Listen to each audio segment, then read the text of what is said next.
nos ayude, que nos bendiga en todas las cosas. Nos ponemos delante de Él. Señor Dios nuestro, agradecidos por el día de hoy. Amén. Agradecidos por tu presencia, por tu cuidado con nosotros. Agradecidos, Señor, que hemos visto tu mano en todas las diferentes circunstancias. Y finalmente, Señor, nos concedes poder estar presentes, Señor, en este lugar de gozo. Ayúdanos, Señor, para que nuestra mente y nuestros oídos estén abiertos a tu palabra.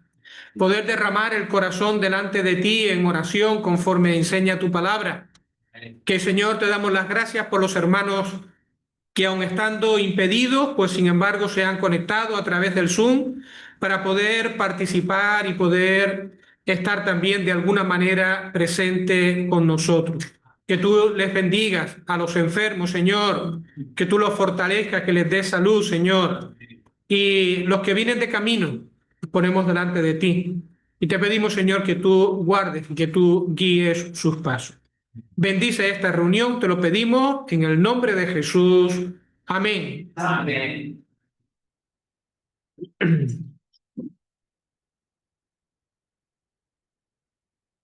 Bueno, pues vamos a comenzar esta reunión. Esperamos que ponga la... ¿ves? Vale. Ahí. Vamos a comenzar esta reunión y vamos a continuar con la ayuda del Señor con el estudio que teníamos el domingo pasado. En primer lugar, ¿qué es lo que tenemos que decir? Bueno, pues que hemos estado hablando de Josué, del libro de Josué, como un manual de instrucciones para tener victoria en la vida cristiana. Y hemos visto una serie de episodios como el de Jericó, como el de Ai, como el de los Gabaonitas, que están ahí para aportarnos lecciones que de alguna manera pues nos advierten o nos ayudan para poder avanzar en nuestra vida cristiana. Pero este domingo decíamos que había algo que todavía no habíamos dicho. ¿Qué es lo que no habíamos dicho? Bueno, pues que antes de llegar a Jericó y empezar lo que fue la conquista de la tierra prometida, y que nos ilustra al creyente viviendo en el terreno de victoria que el Señor nos ha colocado, la clase de vida que Dios quiere que vivamos, antes de eso hubo un periodo de preparación. Y Dios preparó al pueblo. Dios preparó al pueblo antes de llegar a la primera victoria, a la batalla de Jericó. Entonces, a ver por dónde voy exactamente.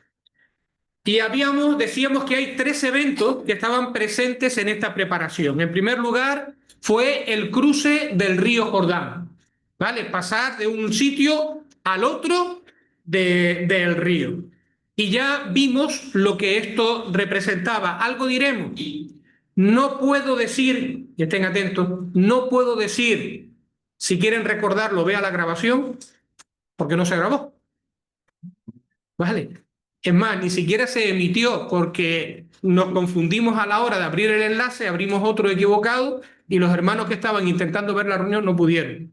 Y además, con los nervios, tampoco se grabó la reunión. Pero bueno, algo diremos de lo que vimos el pasado domingo. El segundo evento importante fue la experiencia de Gilgal, el pueblo en Gilgal.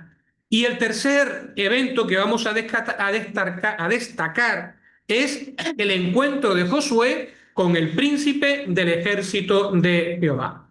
¿Por qué está Gilgal en negrita? Porque es el episodio en el cual nos vamos a centrar. Y ahora sí, vamos a leer en primer lugar Josué capítulo 4, versos 18 y 19. Josué capítulo 4, versos 18 y 19. ¿Lo tenemos?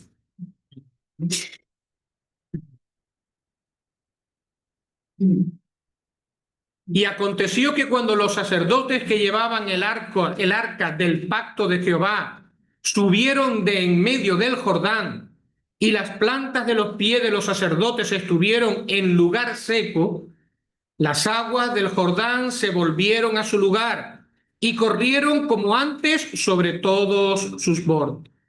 Y el pueblo subió del Jordán el día 10 del mes primero, y acamparon en Gilgal, al lado oriental de Jericó. Y acamparon en Gilgal. Como vemos ahí en ese mapa que está en la pantalla, cruzaron el río y el campamento lo pusieron en un lugar que se llegó a llamar Gilgal. Gilgal es el nombre, ¿vale?, del lugar donde el pueblo acampó. Y dicen que este nombre, Gilgal, proviene de un verbo hebreo que significa rodar, ¿vale? Este nombre se lo dieron los judíos, se lo dio el pueblo de Israel cuando acampó allí. ¿Cómo se llamaba antes? No lo sabemos. Ahora, ¿por qué se le llamó a ese lugar Gilgal? Es decir, rodar o quitar, desplazar. Bueno, pues nos lo dice la lectura que vamos a hacer ahora, nos lo dice el texto. Porque allí quitó el Señor el oprobio de Egipto. Ahora vamos a ir al capítulo 5, que es donde vamos a tener la historia, y vamos a ver el versículo 9. Capítulo 5 y versículo 9.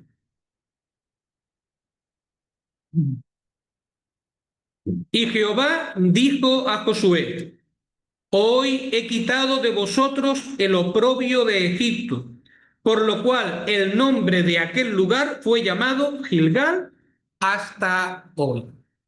Ahora, claro, una de las cosas que enseguida vienen a la mente es: ¿y qué es esto del oprobio de Egipto? ¿Quitó el Señor el oprobio de Egipto? Bueno, pues parece ser que hace referencia a la burla que los egipcios hacían con respecto al pueblo de Israel. Más o menos podría ser la siguiente, o la manera en que ellos hablaban. Dios los sacó de Egipto, pero Dios no ha sido capaz de meterlos en la tierra que les iba a dar.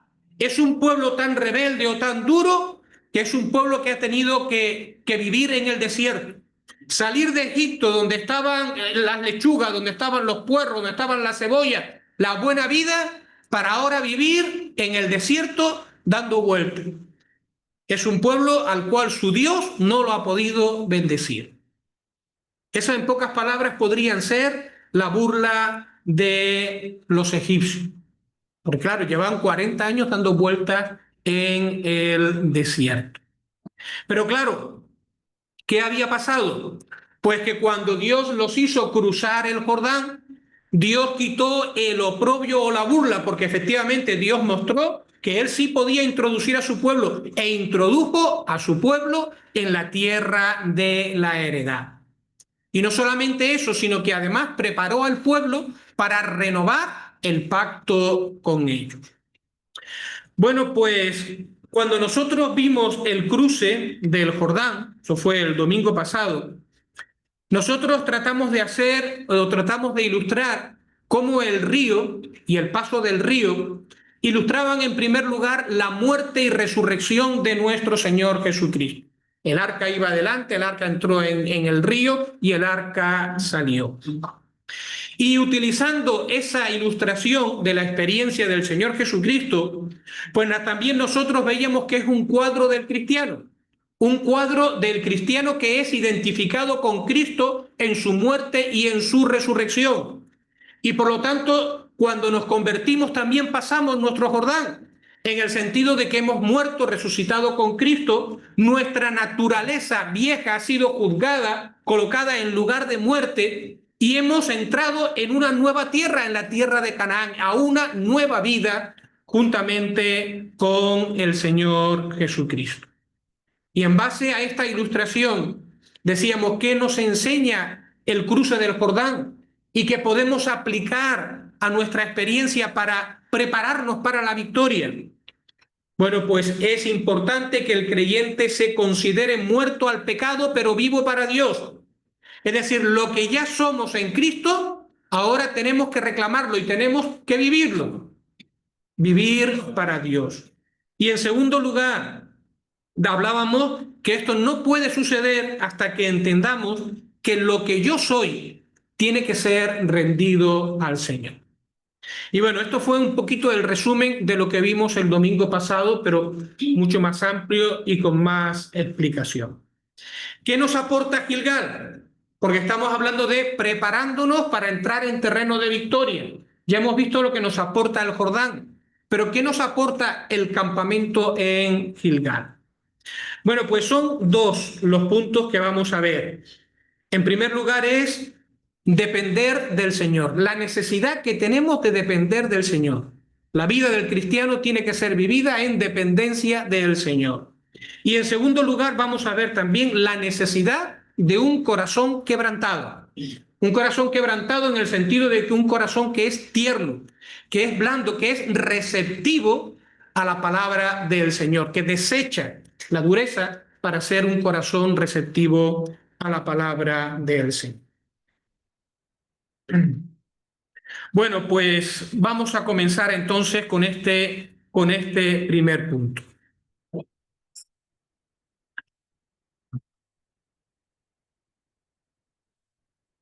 ¿Qué sucedió cuando Israel cruzó el Jordán?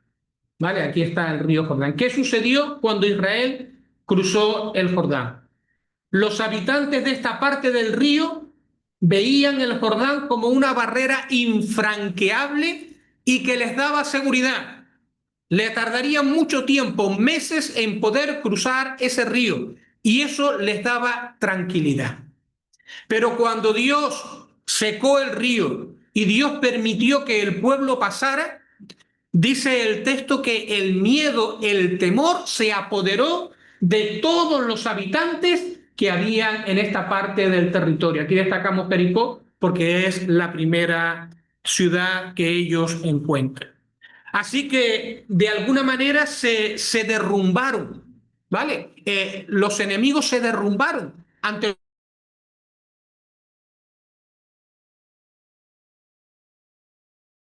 lo que era el momento ideal para que acaban de cruzar,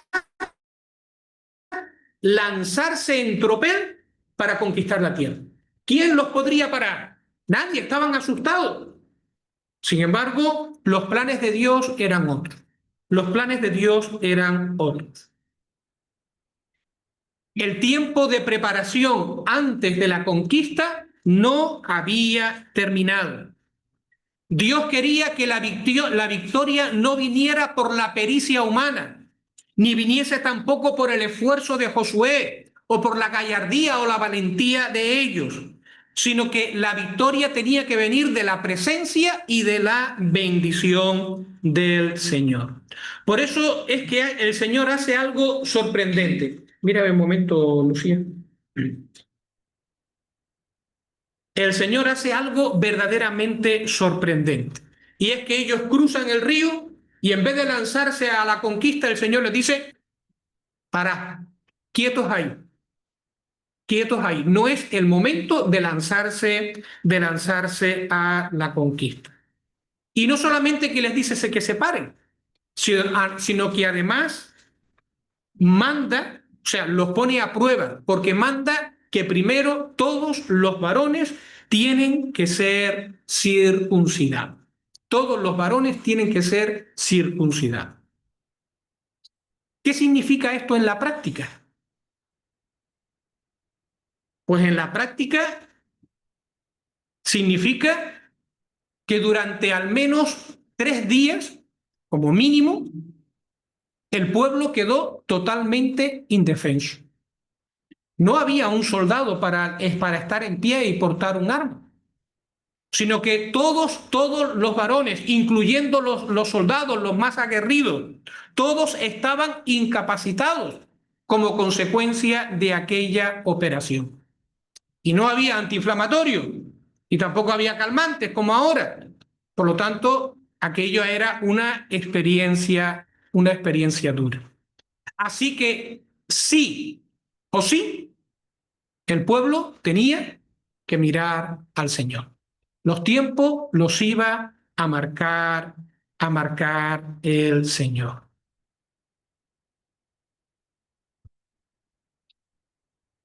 Y aquí, alguien hacía una reflexión bastante interesante. Y es que este hermano reflexionaba y decía, mira, en la Biblia vamos a encontrar un patrón que se repite. Y ese patrón que se repite es, después de un periodo de victoria o después de una gran experiencia que de alguna manera pues nos ha hecho crecer, viene un tiempo de prueba. Viene un tiempo de prueba. ¿Qué fue lo que le pasó a Elías? Elías derrotó a todos los sacerdotes de Baal, tuvo aquella gran experiencia con Dios y el siguiente paso fue tener que huir porque su vida estaba amenazada por aquella reina malvada. ¿Qué le pasó a Pablo, al apóstol? Bueno, dice Pablo que fue llevado al tercer cielo, que vio cosas sublimes. Y después dice que recibió de parte del Señor un aguijón en la carne, una prueba terrible que él tenía que llevar sobre sí. ¿Qué pasó con nuestro Señor Jesucristo? Después de que fue bautizado y él oficialmente empezó su ministerio, porque fue llevado al desierto y fue sometido a prueba y tuvo una experiencia dura, porque tuvo que enfrentarse al propio Satanás. Así que después de un momento, de un periodo de bendición, pues posiblemente va a seguir un periodo de prueba, un periodo duro. Y tenemos que estar preparados.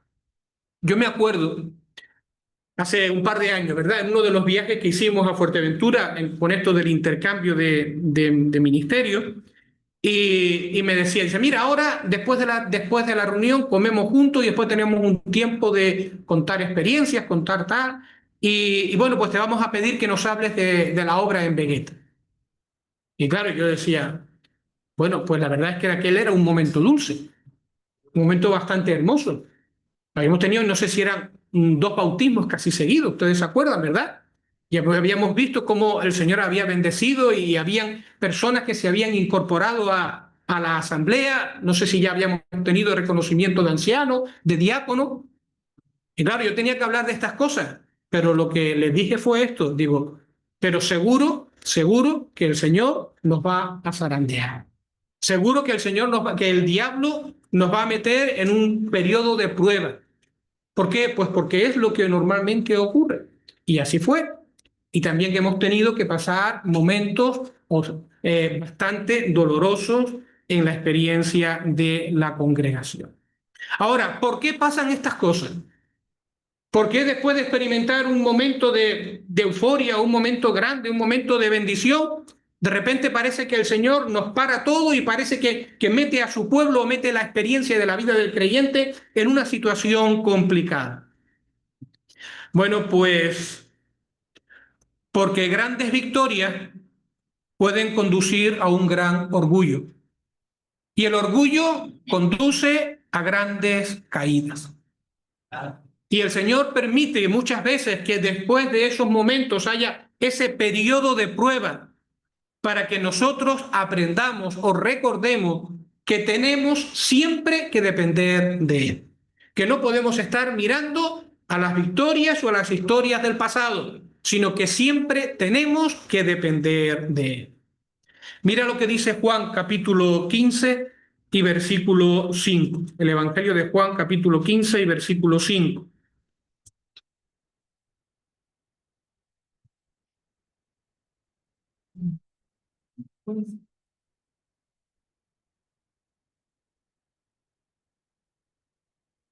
Yo soy la vid verdadera. Perdón. Yo soy la vid. Simplemente. Yo soy la vid. Vosotros los pámpanos. El que permanece en mí y yo en él, este lleva mucho fruto. Y ahora añade, porque separados de mí nada podéis hacer. Qué texto tan hermoso, ¿verdad? Porque separados de mí nada podéis hacer. Y en 2 Corintios capítulo 12 encontramos a Pablo diciendo que precisamente para que no se le subiera a la cabeza las cosas que había visto, Dios le permitió ese aguijón en la carne, que le recordara precisamente que dependía de la gracia de Dios. Eso está en 2 Corintios capítulo 12, verso del 7 al 9. Bueno, continuamos. ¿Pero por qué? ¿Por qué Dios hizo que el pueblo pasara por este rito de la circuncisión? ¿Por qué el rito de la circuncisión? Bueno, pues aquí tenemos que recordar varias cosas, ¿verdad?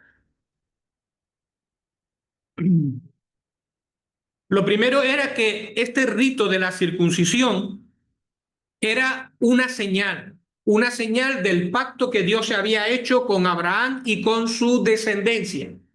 Y por lo tanto todo israelita debía de ser circuncidado para que de esta manera recordaran que pertenecían a Dios y que se debían a Dios. La señal del pacto de Dios con Abraham y con su descendencia.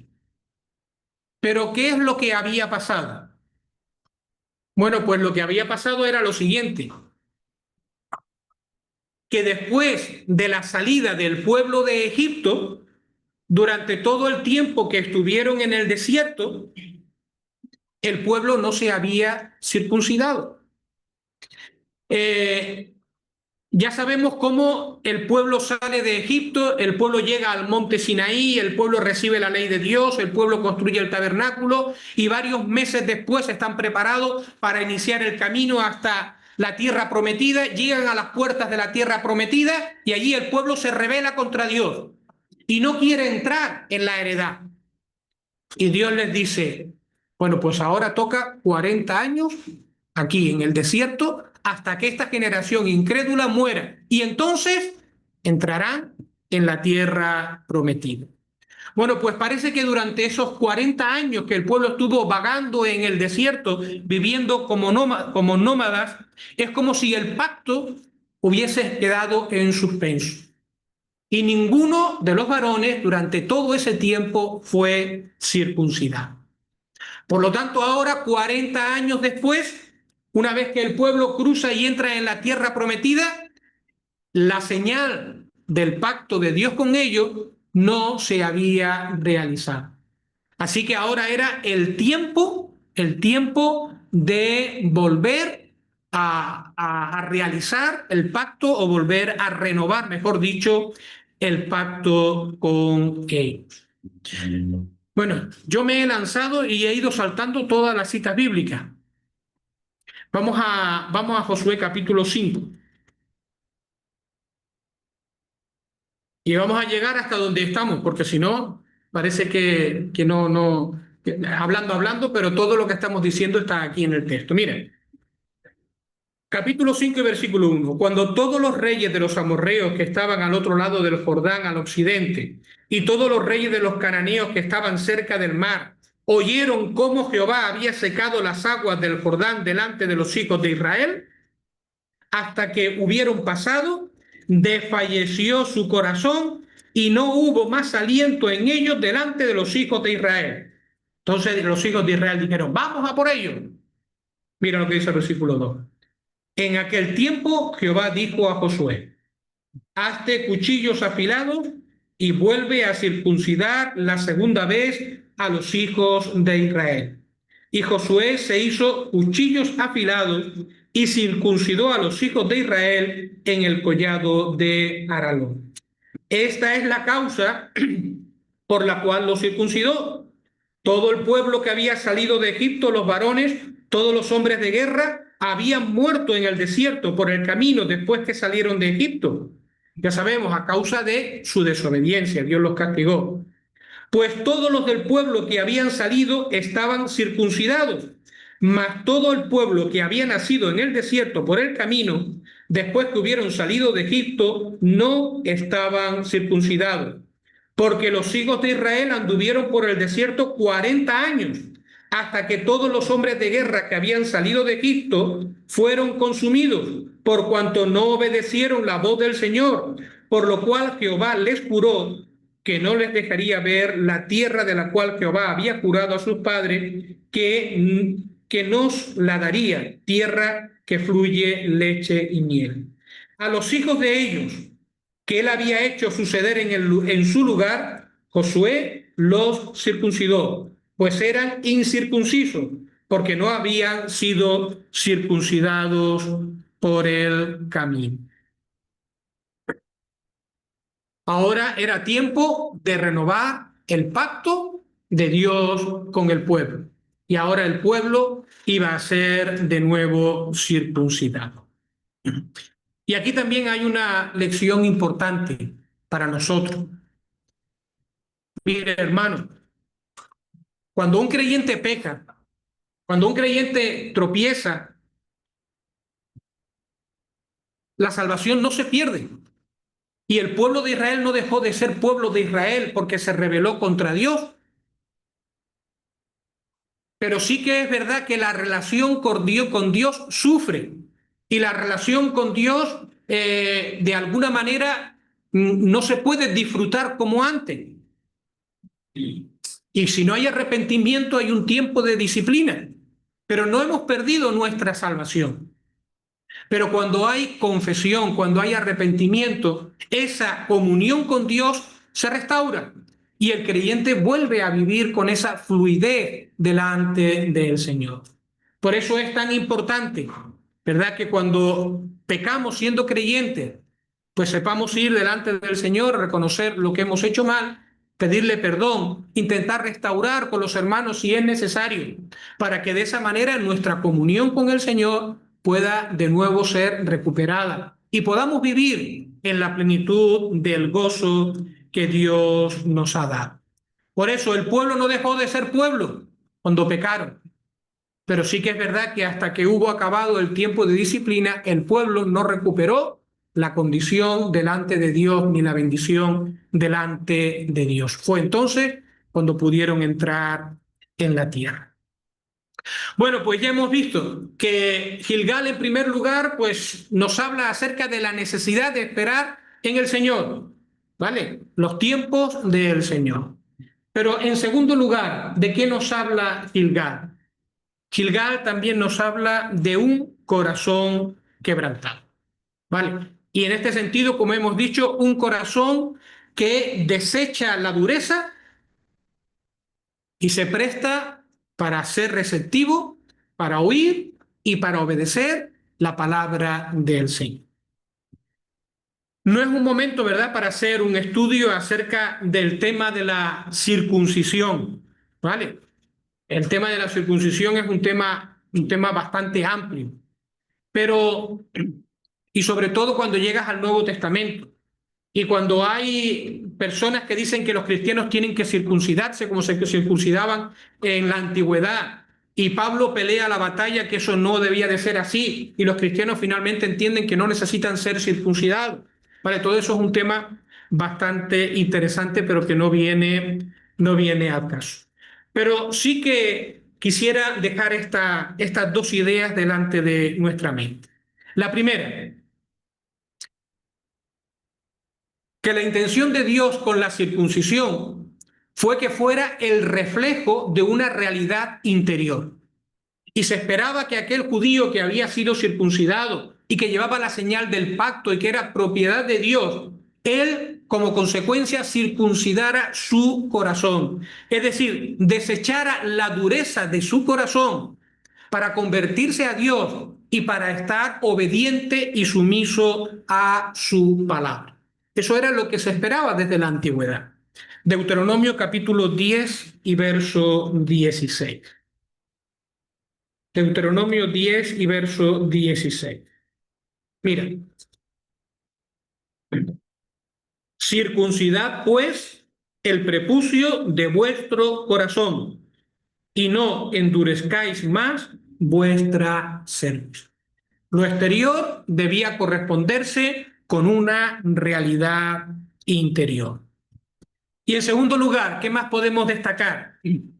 Bueno, pues que esa imagen de la circuncisión, donde hay una parte del hombre, en este caso, que se desecha, el apóstol Pablo la utiliza para hablar acerca del juicio de nuestra vieja naturaleza, del juicio de la carne. Ese juicio que Dios ha hecho en nosotros mediante Jesucristo en el momento en que nos hemos convertido. Hemos muerto con Cristo y Dios ha juzgado en nosotros el viejo hombre, ha juzgado en nosotros la carne y la ha desechado.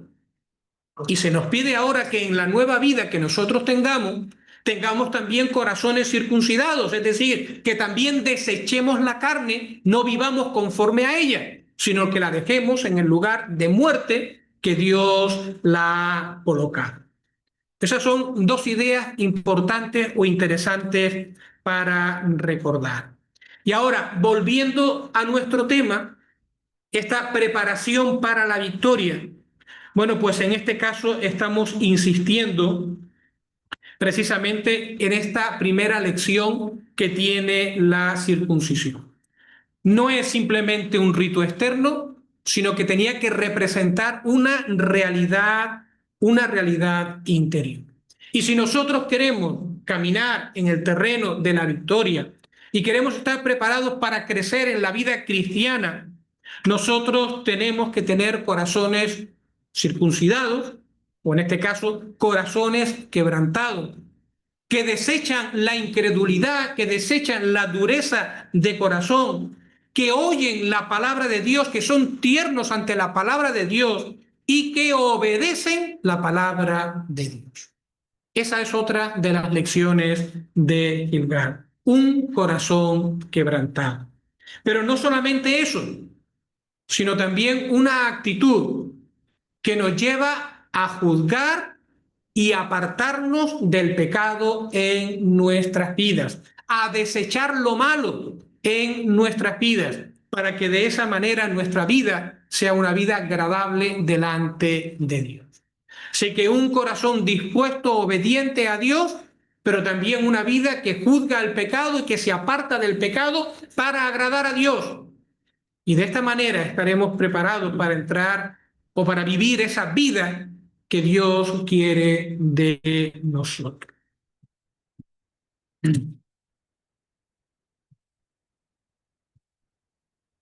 ¿Qué es lo que ocurre si en nosotros no hay esa actitud de un corazón quebrantado que desecha la dureza, la incredulidad, o que juzga y desecha el pecado? Bueno, pues que entonces lo más probable es que se irán criando costras de incredulidad en nuestro corazón, que nos terminarán apartando de una obediencia sencilla al Señor, de tal manera que la vida cristiana terminará por pesar, por ser no algo agradable y dulce delante de Dios a pesar de la lucha, sino una carga que nos viene impuesta.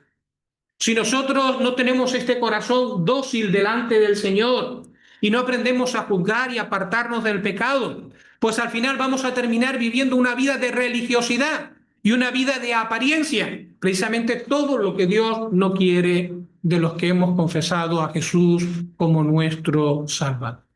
Así que este también es un punto verdaderamente importante, ¿vale? Un corazón quebrantado. Y bueno, pues ahora ya el pueblo estaba en disposición de renovar el pacto.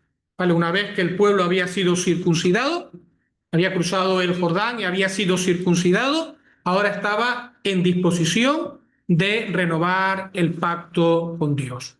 Y ahora, una vez que se renueva el pacto con Dios por medio de la circuncisión, celebran también lo que es la Pascua, esa fiesta gozosa que recuerda la liberación de Egipto, esa fiesta gozosa que expresa agradecimiento a Dios, esa fiesta gozosa que unía a la familia, que unía a los creyentes, al pueblo de Israel en torno a la persona del Salvador. Bueno, pues un poquito más.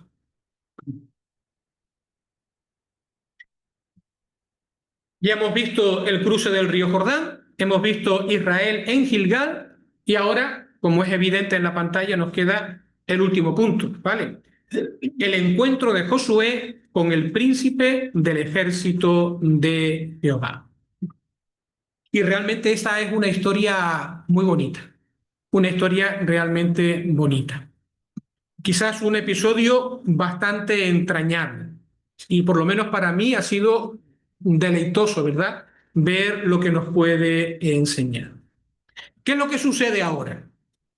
Bueno, pues sucede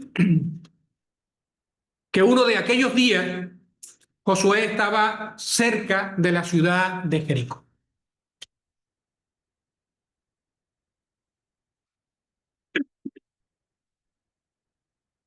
Posiblemente Josué estaba pensando, estaba meditando, estaba viendo cuál sería la mejor estrategia para avanzar en la tierra.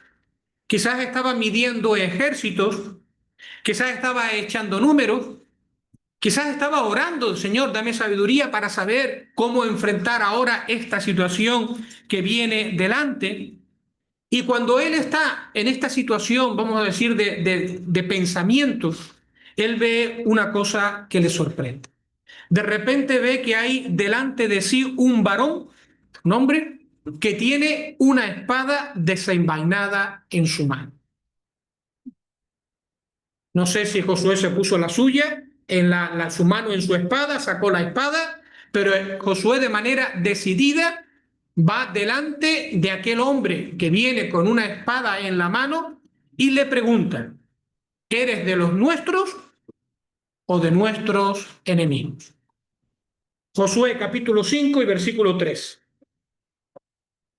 Dice, estando Josué cerca de Jericó, alzó sus ojos y vio un varón que estaba delante de él, el cual tenía una espada desenvainada en su mano. Y Josué, yendo hacia él, le dijo, ¿eres de los nuestros o de nuestros enemigos? La respuesta, sorprendente, ¿vale? Porque la respuesta es no, ni soy de los tuyos, ni soy de tus enemigos. No, tu pregunta es incorrecta. No.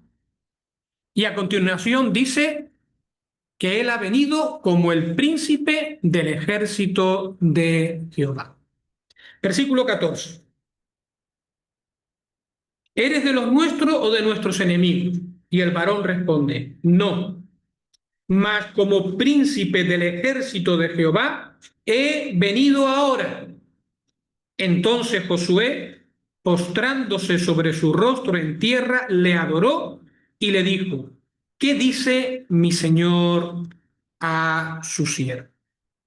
Hay unas cuantas cosas hermosas en esta escena. En primer lugar, ¿qué le había dicho Dios desde el principio? Y lo podemos leer en Josué capítulo 1. Le había dicho Dios, yo estaré contigo.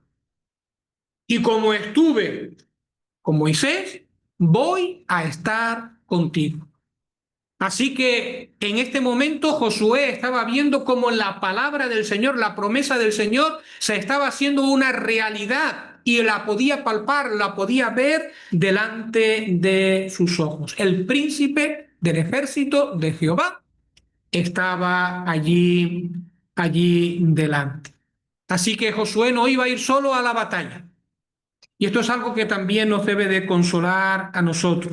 Tampoco nosotros estamos solos en la batalla de la vida, ni estamos solos en la obra del Señor. El príncipe del ejército de Jehová, nuestro Señor Jesucristo, está con nosotros. Pero hay una lección más, una lección preciosa. Porque el ángel, perdón, el varón, aquel varón, se niega a identificarse como de Josué o de los enemigos. ¿Qué es lo que está diciendo cuando se niega a identificarse con uno y se niega a identificarse con otro? Pues lo que le está diciendo es que realmente el planteamiento es erróneo. Él no tiene que identificarse ni con uno ni con otro, porque la batalla es suya. A quien le corresponde identificarse es a Josué con él. Y es Josué el que tiene que ver la batalla no como suya, sino como la batalla de Dios. Y dejar que sea el príncipe del ejército del Señor el que tome el control. Y eso lo entendió Josué. Entendió quién era y entendió de quién era realmente la batalla. Y por eso dice acto seguido que se puso a los pies de aquel varón y le dijo estas palabras: ¿qué dice mi señor a su siervo? ¿Qué dice mi señor a su siervo? Y este cambio de perspectiva a mí me resultaba alentador, porque a veces nos tenemos que enfrentar a grandes batallas, nos tenemos que enfrentar a grandes desafíos, a situaciones verdaderamente complicadas en nuestras vidas. Y estamos pensando que la batalla es nuestra. Y posiblemente lo que tenemos que entender es que la batalla es del Señor y que lo que nosotros debemos de hacer es ponernos a la disposición del Señor y dejar que sea el Señor el que obre en medio de las circunstancias, conforme a su poder, conforme a su sabiduría. A nosotros lo que nos corresponde es, en muchas ocasiones, someternos y obedecer, porque el Señor va adelante peleando su batalla. Y por último, el último versículo también es muy interesante. Dice: y el príncipe del ejército de Jehová respondió a Josué: quita el calzado de tus pies, porque el lugar donde estás es santo. Y Josué así lo hizo. ¿Se acuerdan de dónde nos suenan estas palabras? Son exactamente las mismas palabras que Dios le dijo a Moisés en la zarza ardiendo, no sé si 40 o más de 40 años atrás. Las mismas palabras, ¿verdad? Es lo que Dios le había dicho a Moisés, a Josué, ¿verdad? Que como había estado con Moisés, así también iba a estar con él. Y como aquel lugar era santo, estaba la presencia de Dios allí, Gilgal se convirtió en uno de los lugares principales, y muchos hechos importantes, buenos, ocurrieron allí en Gilgal.